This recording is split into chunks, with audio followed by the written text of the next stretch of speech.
Magandang araw mga minamahal kong Pag-ibig members. Sa araw po na ito ay pag-usapan natin ang Pag-ibig Safe Loan na nag-o-offer po ng 10,000 pesos. Paano ba mag-apply? Ano ba ang mga requirements? At ano ba ang kumpletong detalye patungkol po dito dapat po nating alamin? Baka kayo naman ay magsasabi, fake news po yan ang sabi ni Sir. Hindi po to fake news. Dahil according po sa PIA.gov.ph or sa Philippine Information Agency, sabi po dito sa kanilang headline, Pag-ibig Fund offers a safe loan to members for emergency needs.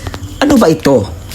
Ayon dito, ang Pag-ibig Fund ay nag-offer ng special assistance for financial emergencies or SAFE loan para sa kwalipikadong members, cautioned the impact of the ongoing crisis in the Middle East on the cost of fuels, electricity, transportation, and daily necessities. Dahil nakita rin ng Pag-ibig ang pangangailangan ng tao, kaya naman meron silang ginagawang pamaraan para makatulong po sa kahit na ganitong paraan. The Pag-ibig Safe Loan is a cash loan assistance na pwede kang makakuha up to 10,000 pesos. At makakuha ka pa ng low interest rate. Dagdag pa rito, according sa Pag-ibig, Safe Loan is safer at offers po ito ng 3 months grace period before mag-start po ang payment sa amortization. Ang initiative response sa directive of President Ferdinand Marcos Jr. na provide ng immediate relief and support to workers amid of the increase in fuel prices and the cost of basic necessities. So ito rin ay nakitaan po ng potential na pwede itong makatulong sa ating mga minamahal na mga Pag-ibig members. Sa pag-apply po na safe loan sa mga interesadong membro, ay kinakailangan po kayong bumisita sa website na ito. Nasa gayon po ay malaman po ninyo ang inyo pong i-download ng mga bagay-bagay or mga requirements po patungkol po dito. They can also apply sa Pag-ibig branch at saka mag-submit ng mga following.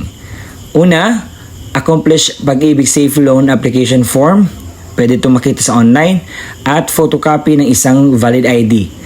Ang aplikante na authorized representative must bring or provide sa authorization letter duly signed by the member applicants at magdala din ng photocopy of one valid ID of the authorized representative. And take note, ang Pag-ibig loan is available lamang po up until September 8, 2026.